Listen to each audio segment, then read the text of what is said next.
Tahniah kerana anda akan memulakan perjalanan Invisalign anda.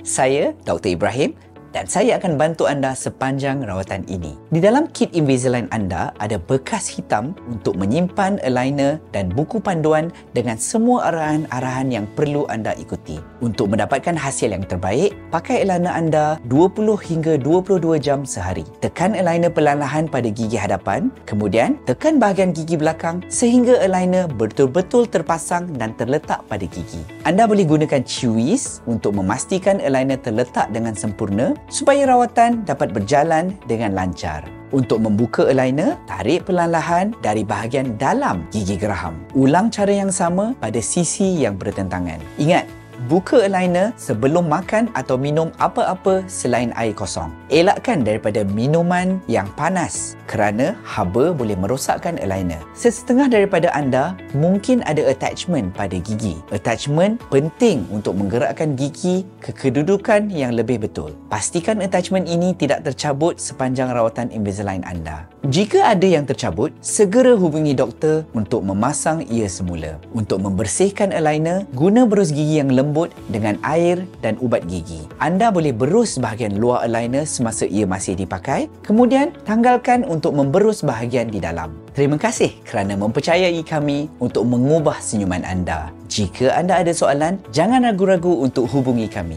Ingat, ikut temujanji susulan kerana ia sangat penting untuk kejayaan rawatan anda. Itu sahaja daripada saya. Selamat menggunakan Invisalign.